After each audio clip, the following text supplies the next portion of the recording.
Bismillahirrahmanirrahim. Assalamu alaikum. Today we are going to make Daigi chicken korma. This is a traditional dish that's normally made in India, Pakistan during the weddings, etc. So let's start. Here we have a pan which has been preheated at a medium heat. I am going to add 1 cup of oil in it.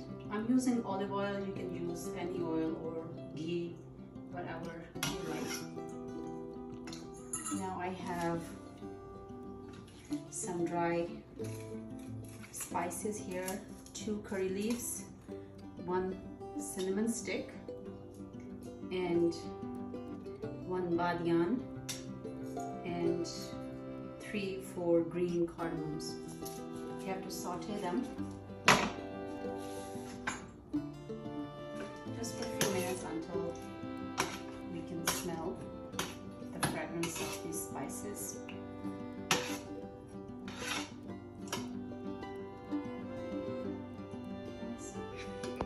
Okay, so I can smell the spices now. We have roughly 2 pounds of chicken or 1 whole chicken. We can add that in here.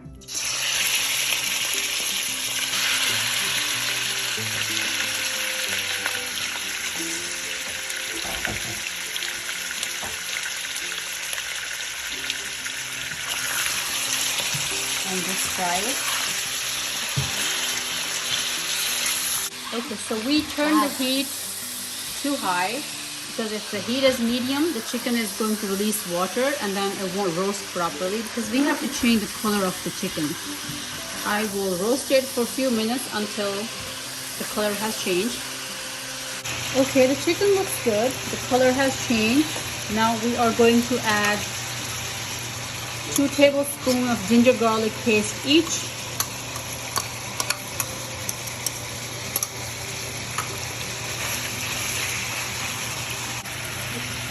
Now we just added ginger garlic paste, 2 tablespoons each to this chicken, and we're going to cook it for a few minutes. Now we're going to add some spices to it. I have 3 tablespoons of coriander powder, 1 teaspoon red chili powder, 1/4 teaspoon black peppers, 1 teaspoon garam masala, 1 teaspoon red Kashmiri chili powder, 1/2 teaspoon turmeric, 1/4 teaspoon 1/4 teaspoon green cardamom powder, 1 teaspoon fennel seed powder, 1 teaspoon salt, and 2 teaspoons of chicken powder. All these spices will go in. And we're going to see.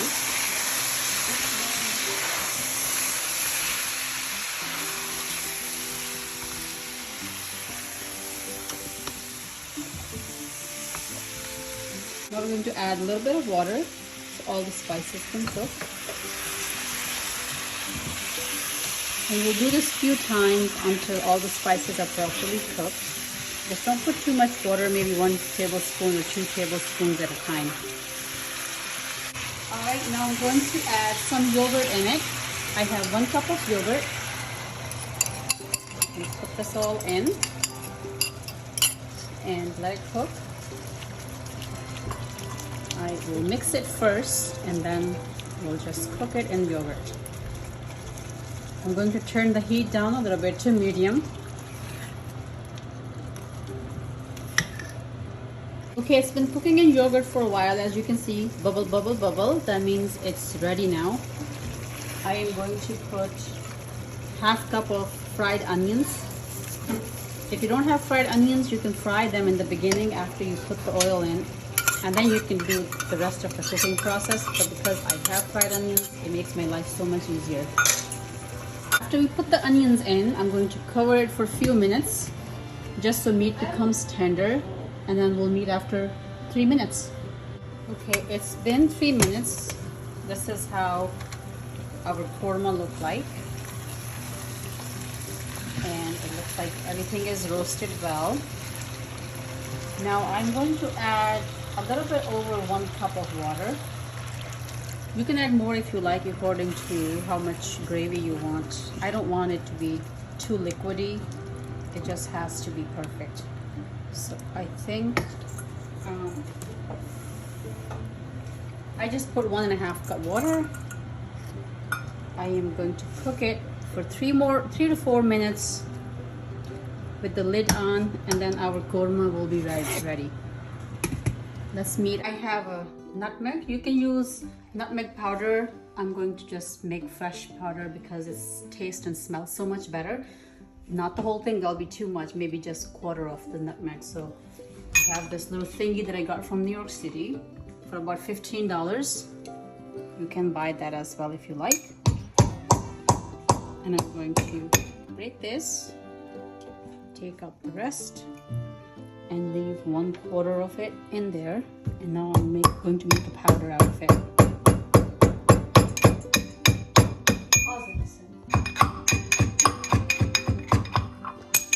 Okay, so it looks like we have made that into a powder. It's about 1/4 teaspoon. You can put that in here into our korma. This is going to enhance the flavor. It's going to taste like a real korma. Here I have garam masala powder. You can put a little bit of it.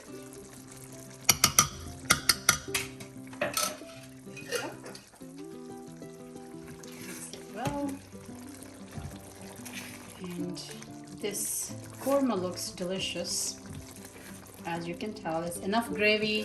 If you want more liquidy, you can just add a little bit more water to it.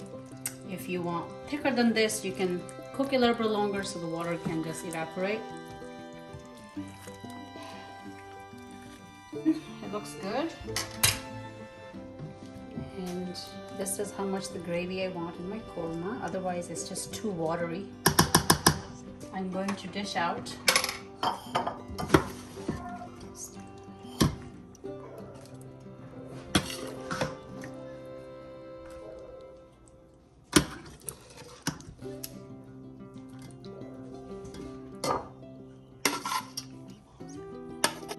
So this is our korma. I'm going to garnish it with a little bit of cilantro.